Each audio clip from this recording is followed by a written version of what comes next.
Okay. So DTMS is a powerful tool, or your worst enemy and bane of your existence and cause of constant torture. So here's what DTMS looks like. Now, I am not in a real Army unit, so it looks a little different than what it will look like as you're a platoon leader. As you're a platoon leader, it would pull up your company UIC, which mine is up here in the right-hand corner. You would have your medal tasks automatically populated for your company medal. And then from there, you could access certain information.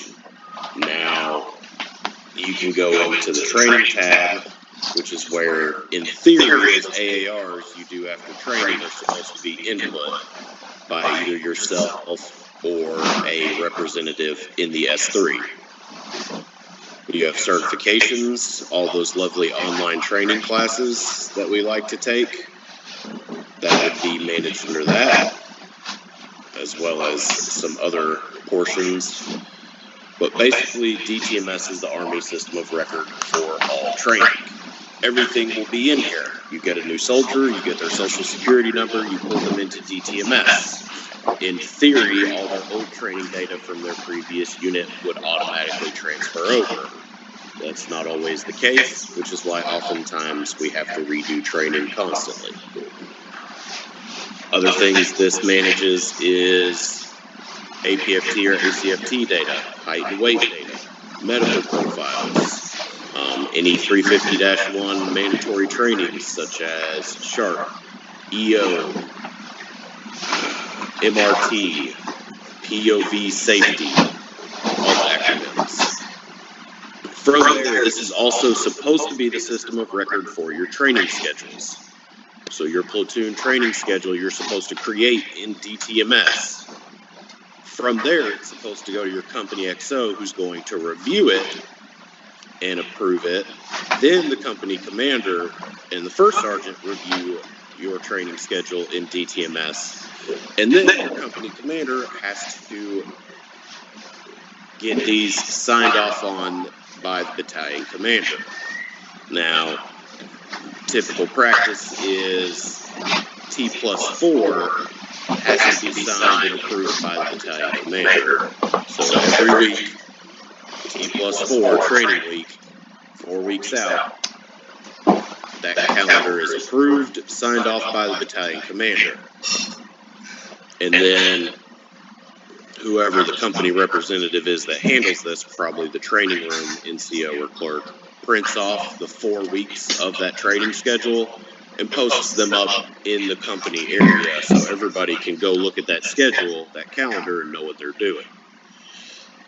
It's a very detailed calendar, like has first formation 0550, has the uniform, has the task condition standard, has PT from 06 to 0730, task condition standard, what you're doing, uniform, personal hygiene and chow from 0730 to 0830.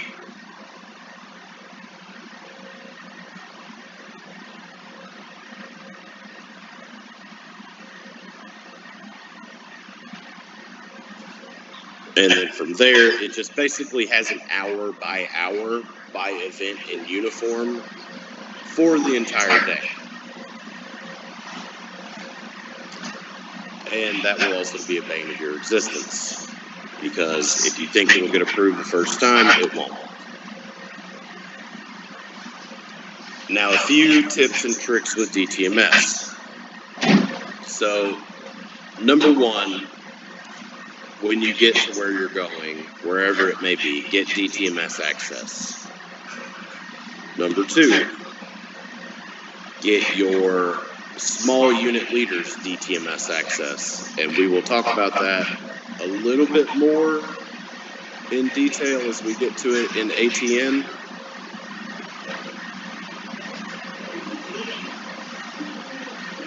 Looks like there's about a 4-second delay between the screen and the presentation. Okay. So from there, get to your unit, get access to DTMS, start playing around with DTMS. Next, get your small unit leaders access to DTMS. Because here's what typically happens in a force comm unit.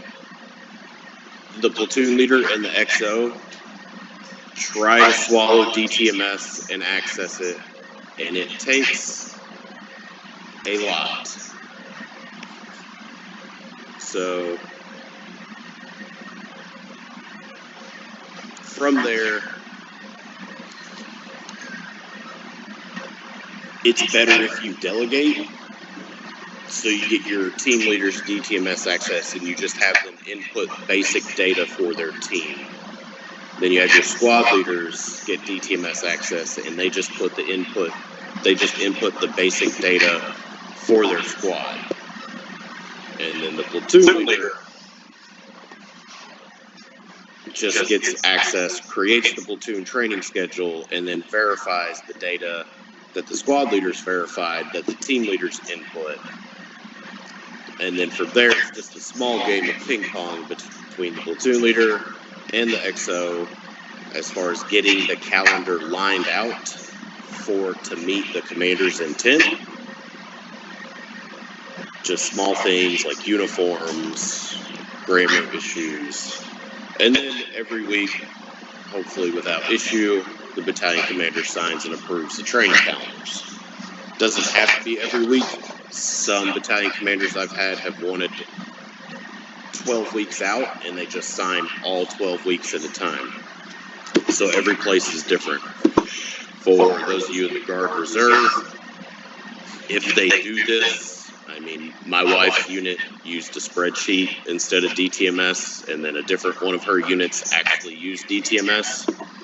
Whoever the AGR S3 department was just got in DTMS and took their MUTA memo with what they were doing for every drill weekend and every AT, and then input it into DTMS and printed it off and put it in the armory. But in order to, every company's readiness NCOs then just put it on a spreadsheet and emailed that out so everybody knew what was going on for drill weekend. So Guard units, active duty units, it's all going to vary. The second big tip is go to the S3 when you get there. So the biggest two rifts of DTMS that are going to cause you problems. One, training calendar. Two, training management data. Meaning the PowerPoint slides are red.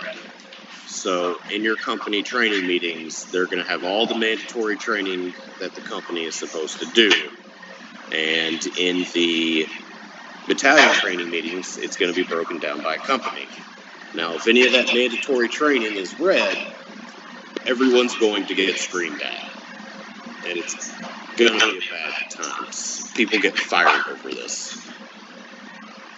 And what you'll be expected as a platoon leader to do is to provide your numbers. So on the company training meeting slides, it says that you're 70% for the company in sharp training, sharp face-to-face. The company commander and first sergeant want to break down who hasn't done it. The training room clerk prints the roster off based off of DTMS and has a by name roster. Gives those to you and tells you everyone has to be 100% trained on sharp training before anyone in the company goes home for the day. And you and your whole platoon end up staying till 1 in the morning doing sharp training. So the PowerPoint slides can be green for the battalion training meeting, which is the next day. The biggest issue with DTMS is a lot of times the soldiers have actually completed the training, but the personnel inputting that training certificate or memo or marking it as complete in the system don't know how to do it, or they're not doing it correctly. So there's two people you need to go talk to that teach you how to pull this information. First person is the training room clerk. The training room clerk the training room clerk and the XO are going to work hand in hand.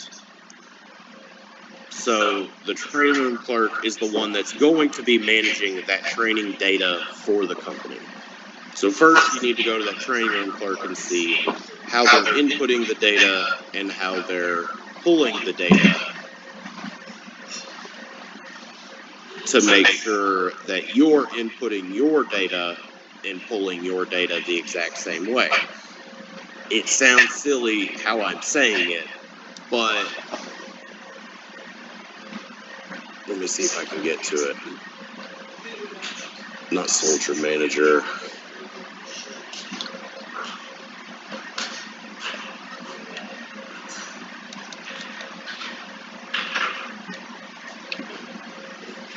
There's at least 4 different ways to input online sharp training into DTMS. And depending on which one of those 4 ways your training room clerk pulls that data, you may show up as 0% trained. So you have to get with the training room clerk and the company XO and see which sections they're pulling that data from, as well as which sections they're inputting that data from, to make sure that you're lining up with their TTPs. I got you, Sutherland. I'll get there in just a second. The second is the S3. So the battalion S3 pulls the data for the entire battalion and puts it on the PowerPoint slides and shows, what you're red in, what you're green in. Same thing. If the battalion S3 is pulling the data a different way than your training room clerk is, then the numbers are going to be off and you're going to be screwed. So it's good to make sure that you go talk to these people to get on the same page. The battalion S3 isn't going to change the way they pull data for an entire battalion, so the companies are going to have to cater to that. And it's the same way at Brigade. There's a sergeant first class at Brigade whose only job is DTMS. It's an MTO position. And they're going to pull training information the same way. So Brigade sets the standard, battalion follows the standard, and then the companies follow the standard as well. The reason there's 4 different ways to pull and input sharp training is just the way the system's set up. DTMS has been hot garbage since it ever came out. It's a very poor Army website. What it has going for it is it's very easy to manipulate. So if you know how to use it, you can manipulate it and make it work good for you. And it's fairly basic. But the issue is it does have quirks like that. So for Sharp example, there's 4 different ways of Sharp because as the Army's changed, we've constantly added different training requirements. So it used to just be Sharp face-to-face. Then it was Sharp online. And then it was Sharp no fear EO. And then there was a Sharp in JKO, Joint Knowledge Online, that we had to take. And now we take the Sharp that's on ALMS, Army Learning Management System. And so there's like 6 or 7 different certifications for Sharp that we have to do. The system doesn't really specify which one. So if that corporal or that sergeant or that high-speed specialist is working in the training room who just gets freaking crapped on and handed like 120 Sharp certificates for the company and is like, all right, input this into DTMS. If that poor E4 does it the wrong way or a different way than what battalion does, your numbers are going to be completely different. Or there's no continuity in the Army, so that E4 gets changed out and a new E4 is the training room clerk. And that person knows nothing about DTMS. They go in and they have to figure it out. And they start inputting it in a different way, and they pick the wrong Sharp certificate for input. Well, then you guys are screwed again. Or the first lieutenant who, was under investigation, so they wouldn't let them be in the real units, but got moved to the S3, who manages the slides and pulls the DTMS data. That person may pull the data differently than what the person before did. And It's basically you just have to go sit down next to the people on the computer and go, hey, can you pull up DTMS and show me how you're pulling this data and where you're pulling it from, and write that down? So that way when you're with your platoon and you're inputting your platoon stuff, you'll get it correctly. Now, I alluded to earlier, there's all these training requirements we have. There's more training hours that we have to complete than the Army actually gives us. So that poor E4 in the training room oftentimes will get handed 130 Sharp certificates, and everybody's like, all right, go ahead and input them in the system for us. And it just gets all screwed up and everybody's miserable. If you delegate, that task, it works a lot better. So your team leader only has to put, 3 or 4 Sharp certificates in. And then your squad leader only has to verify that everybody's Sharp certificate is in and input their own. And then you as the platoon leader just have to pull up your platoon and go and verify, okay, my 30 to 62 people, depending on what type of platoon you get, all their certificates are in. And then you go over to the training room clerk and go, hey, we're 100%. Go ahead and pull it up, pull the numbers real quick for me so I can verify you're pulling it the right way. We got an input. Yep, the platoon's good. And that way you are covered. And there's no margin of error between the company XO, the training room, or the battalion S3. And I mean, people are really bad at this. Like all the way up to brigade, my last battalion, we had 2 slides. We had an actual training completed slide, and then we had this is what DTMS says we're at slide. And that got briefed all the way up to brigade, and it was freaking ridiculous. So, other questions on here? DTMS, I always just Google DTMS and click on it to pull it up. I don't bother with the other websites. I was just showing you ATN because that's the main hub. You're not going to use DTMS in BOLC. There's no need for it. Those of you that are in the Guard probably are already in DTMS with your units, and you can kind of look at it. Active duty, you're just going to have to wait till you get there.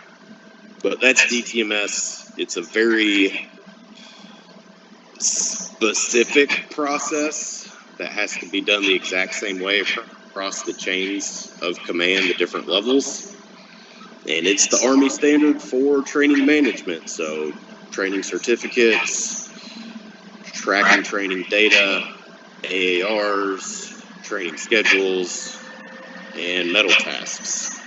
So why does the Army not streamline this process, or rather fix the issues with the system? Man, they've been saying they were going to fix this for the past 7 years. I've heard for the past 3 years that they were going to get rid of DTMS. Oh, I mean, even me as an instructor, I have to take your test grades and put them into DTMS under your name. And that's not even real Army data, but it's the system of record, so it has to be reported that way. So for the past 3 years, they're saying, hey, DTMS is going away. DTMS is going to get deleted. Don't worry about it. And then with this last op order we got from TRADOC, now everything has to be put into DTMS because they bought some sort of software patch that's supposed to update it and make it more user-friendly. But they've also been saying that since like 2010.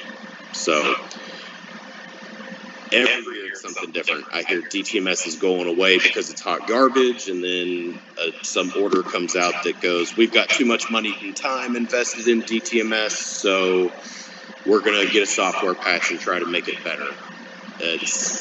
It flip-flops. They've been actively trying to correct it. I can tell you it's better than it was in 2012, but it's not much better.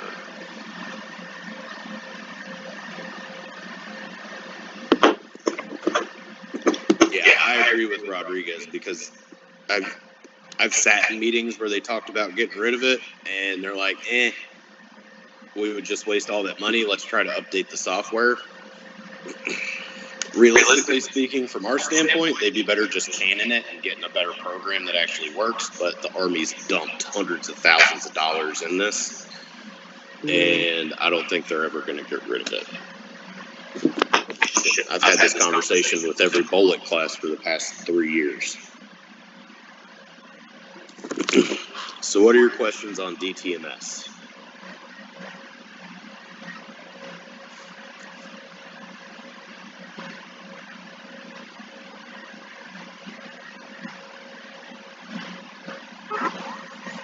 Oh, sorry, Lieutenant Hernandez. One of the tips and tricks you said was to give access to DTMS to small unit leaders. Having said that, is there any limitation on who should have DTMS? Solid question. Only leaders should have access to it. From there, you can set parameters to who has access to what, so you can have a squad leader only have access to the members in their squad. There's a lot of people out there in the Army that can do more bad than good. So I would just say that if you have people in your formation that you know are incompetent or not good with computers or can't read too well, you should avoid giving those people access because they're just going to cause more problems than solutions. Yes, sir. Thank you.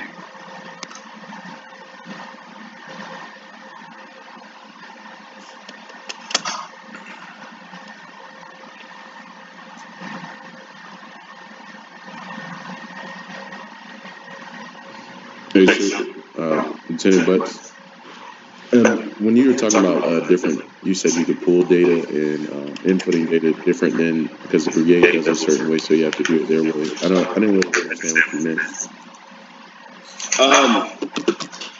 So think of it like a flow chart, only for buttons pushing. I'm not assigned to a real unit right now, so I can't show you. The only thing I can show you is like how to input grades.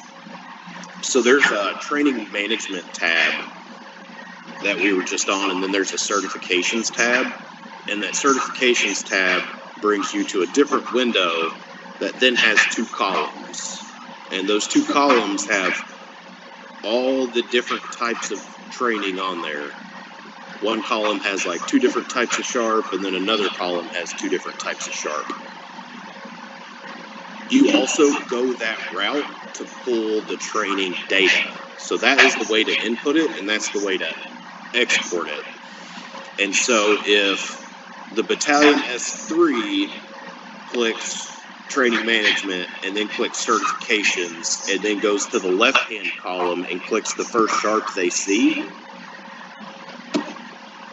but you as the platoon leader are inputting data by clicking on the training management tab, clicking on the certifications tab, clicking on the column to the right, and clicking on the second sharp training certification on the right column, which is the ALMS, Army Learning Management System certification, and that's where you're inputting your certificates.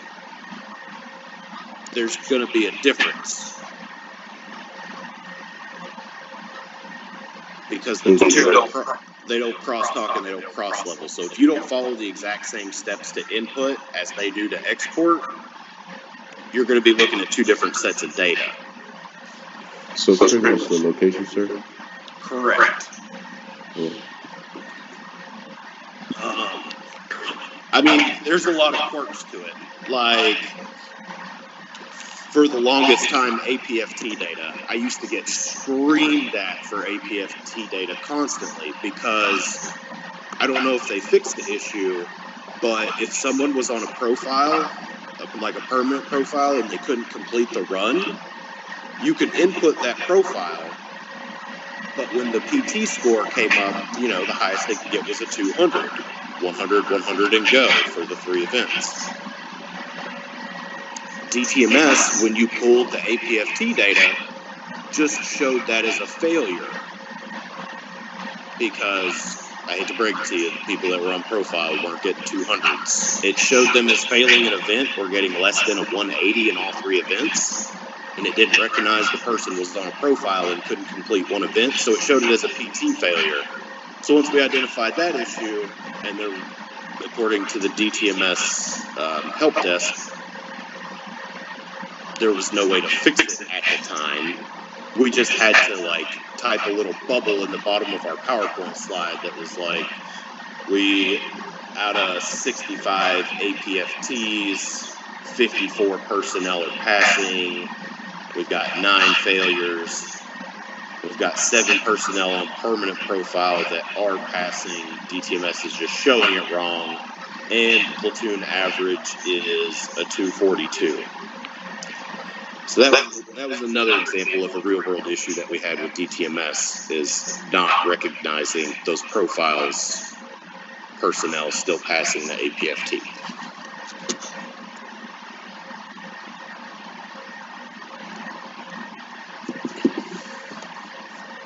What other questions do we have about the great digital training management system? Quick question, sir. I have access to CATS. I'm in the National Guard. I don't have access to DTMS. Would I just go to my Readiness NCO or Training MCO? Readiness NCO is probably your best bet. Active duty Army, you have to fill out a form, and the form is signed off on by your commander and then given to your S6, and the S6 gives you the access. For you, Readiness NCO would be the first stop. Commander or XO would be the second stop. Depending on what rights your company commander or company XO have, they can grant you access.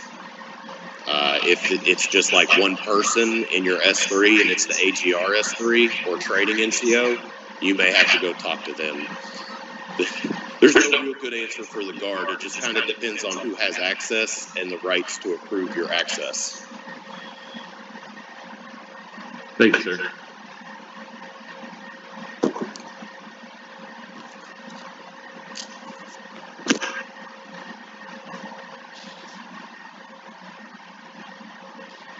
Any other questions on DTMS? Yes, sir. LT Fredericks, just a quick question. For active duty, I was trying to get on the website and it wouldn't let me on. Is that because I won't be able to get on the website until I get to my actual unit and they give me access? Like even if I want to check it out, I can't get on it? Yeah, that's correct. Most of the time, somebody has had to have given you access before and pulled you into a certain UIC, so they'll get your social security number and pull you in, and they'll be able to view you, and then they'll also be able to grant you access or rights. Active duty, if you haven't been in a unit before and never had any type of access, you probably aren't going to be able to log in or look at anything. Okay, thank you, sir.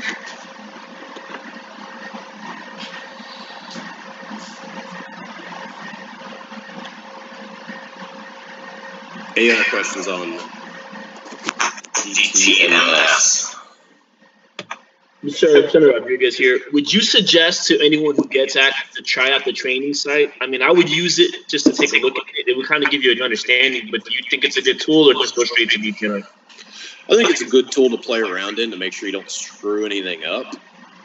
So if you're ever trying anything new, try it in the training portal first. That being said, I've only used it to mess around with things that I've had problems with to make sure I wasn't the person that accidentally deleted all the training data for the company.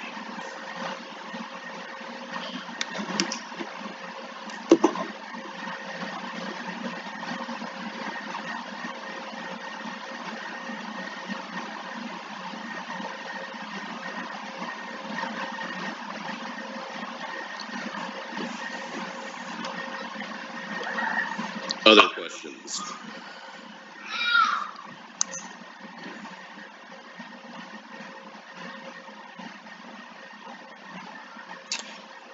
All right. So, back to ATN. Give you a little orientation of ATN. So once again, I Googled ATN. It was like the 5th thing on Google. Down here we have these hot buttons. All right, so these will take us anywhere we need to go that's important. But on top of that, oh hey, there's not a 5-second delay anymore. Wi-Fi must be picking up. You can click menu, and menu gives you the same information. So to the right, we have all these hot buttons again that take us to the different websites that we need for training management. But there's also these columns. So FM7-0, that's the field manual for the Army training. That's a quick reference for that. A MIT team request, while probably not likely at your level, but if any of you get stuck in the 3-shot or tasked out to do this, you can put in a MIT team request. That's a mobile training team. That is, if you're trying to get a school to come to you to train you on something. Examples of this is if you're ordnance and say you're in the Brigade Support Battalion S3 shop and you guys have the funding for it and you need to get everybody Hotel 8 qualified, which is getting your wheeled vehicle mechanics that are wrecker operators qualified on their wreckers to operate them. And the additional skill identifier is Hotel 8. You can submit a MIT team request because the only place that training is offered is here in Fort Lee, Virginia. But they do have a MIT team, so you can fill out the request. Your Brigade S4 can wire the money through a funds transfer, and that MIT team will come to wherever your duty station is and set up and will teach the course at your duty station. Same thing for Master Resiliency Training, which is 8 November, 8 Juliet, something like that. I don't remember. But you can just fill out that request for different MIT teams to come train you if, money allows. AR 350-1, Appendix F, mandatory training. That's a solid button to click for a lieutenant because all these people constantly tell us we have to do SHARP, we have to do MRT, we have to do EO, we have to do weapons, personally owned weapons safety. Somebody stubbed their toe with the motor pool the other day, so we have to give a 1-hour class on how to wear steel-toed boots and watch where you're walking so you don't stub your toe. The actual Army regulation that states the mandatory training you have to do is right there. It's AR 350-1 Appendix F. So that's a quick reference button for you. But that's what the Army says you have to do. Bear in mind, different commands also can add to that. So like yesterday, Captain Stuhlmiller didn't talk about a whole lot about mandatory training. I've obviously talked a lot about it because it's one of the banes of my existence. But it also changed different commands. So 350-1 sets the bare minimum standard, but different levels of command can also add to that. So if you're going to deploy to Iraq, you fall up under CENTCOM. CENTCOM has certain standards in mandatory training you have to meet before you can deploy to CENTCOM. Back when we decided we were going to go back to Iraq for a victory lap, there was a CBRN threat for chlorine bombs and other chemical munitions. So CENTCOM added that mandatory training requirement that everybody had to complete all of their CBRN training, 4 hours of Mach 4, familiarization, identification reports, stuff like that. On top of that, everybody had to be qualified on their weapon and a bunch of other stuff. So AR 350-1 Appendix F is the mandatory training the Army sets, but different commands, depending on where you're at, can add to that. And it's supposed to be based off needs requirements. Like, if it's December and I'm in 425 in Alaska, I obviously shouldn't be taking hot weather training. Or, if I'm in OCS in Fort Benning, Georgia, and it's the middle of July, I should not be doing cold weather training. So different commands can add to or take away. That's the basic standard. Well, that's a good reference for you. This is one day when you're buried in online training and you can go, why the heck are we doing this? It's not required, and then go ask your commander why. Next, some enablers. So there's operational environment, OP4 publications. That's a hot button you can click on. This one is a good one as well. Tags at your local TSC. So we talked about that yesterday. Tags, training aids, devices, simulators, and S. And then the TSC is not Tractor Supply Company. It's Training Support Center. So you can click on that, find the local training support center where you're at, and then see what training aids, devices, and simulators or simulations they may have at your disposal. That's good because you may rely on your NCOs for that, but they may not know everything. They may just know that you can get rubber duck weapon, AK-47s, RPGs, and we'll say costumes to be politically correct. 4x4. What they may not know is that the Training Support Center also now carries all 9-line medevac cards. So you can get, 500 9-line medevac cards for your platoon. They have convoy reference cards that you can get. They have 9-line UXO reports that you can get. They have 50 cal simulators that you can check out. They have IED simulators that you can check out.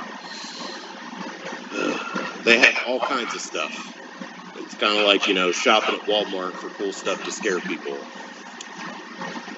And so you can click on that, see what they have at your location, or whatever nearest location there is for you.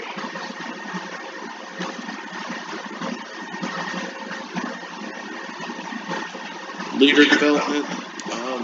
I will talk about CAPL up at the top. So you guys are going to have to go to CAPL while you're here in the course. Has anybody talked to you about Project Athena? No, sir. All right. Well, Project Athena, I just got, we all just had to sit in a one-star briefing the other day. Project Athena, you take a bunch of tests. The tests tell you about yourself. From there, it comes up with an individual development plan for you, an IDP, on how to improve yourself. It's encouraged that you show it to your tax so we can look at it and be like, I don't agree with that, or I do agree with this. Here's some resources. Has nothing really to do with us or your grade. It's the Army trying to come up with a development plan, and Project Athena, those tests and those development plans are supposed to be taken at every level of education. So when you get to the captain's career course, you're going to do it again. And if you become a major and go to the major's course, you're going to do it again. It's brand new. It started with BOLIC in July of last year with my first class, and they just started doing it at the captain's career course right now. Whoever's here right now is the first iteration. So while you're here, you're going to have to take 7 tests. The tests aren't for a grade, they're just to gauge you on certain criteria. So some artificial intelligence can identify what you're good at, what you need to improve on. From there, you go to CAPL, which is this website. It's kind of like a Google search tool for Army doctrine, videos, and references. So based on what your IDP, what the computer says you need to improve on, you can go to that search tool and it will pull up the doctrine, the references, videos, some of it's doctrine, some of it's not. Writing classes, stuff like that you can take to better develop yourself to be all that you can be. So that's what CAPL is. All these other things are just leader development tools. Like the MSAF is just a website where you go on and invite people to take surveys about you. So you get feedback from peers, subordinates, and bosses. Specific training resources, obviously, if you're going to go there, you're going to know what you're looking for. From there, there's different links. So, training publications, So you can go there, just go to APD. I don't know if anybody's told you this, don't Google Army Doctrine, go to APD, especially when it comes to your leaf form. The different COEs, which for you guys it's going to be CASCOM Sustainment Unit 1 Stop. You might write that one down when we get to TAC Log Week and you're just begging us to stop because you're overloaded from looking at PowerPoint for like 9 hours a day and your brain can't take it anymore. We're going to reference CASCOM Sustainment Unit 1 Stop because they have animated videos that teach you some of the more difficult things that we try to teach you. So it's a good tool. And just a bunch of other stuff. So that is Army Training Network orientation. You've been oriented, not orientated. Questions on any of that random information?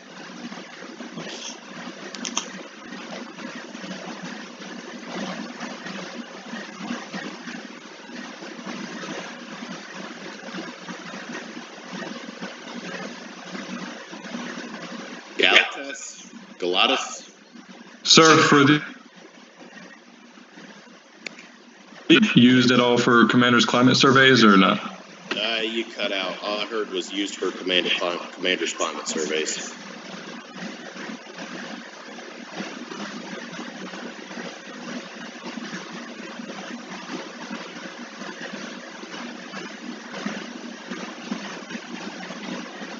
Say that one more time for me. Sorry, sir. I said, is the MSAF used at all for commanders' climate surveys? No, not at all. So I think you're supposed to take an MSAF every 3 years. From there, it's on the OER now. Has with what's your MSAF date? That's the only thing about it that's on the OER, and it's supposed to be a self-development tool based on what your peers and subordinates say about you. Most people just do it because it's a check the box thing. A lot of people don't do it right. They just send the invites to their friends. I believe they're starting to phase the MSAF out, and they're coming up with something new to pair it with Project Athena. Now, Command Climate Survey, totally different thing. The EO representative at your brigade starts the survey, sends the survey link out. Everybody in the formation takes the survey. From there,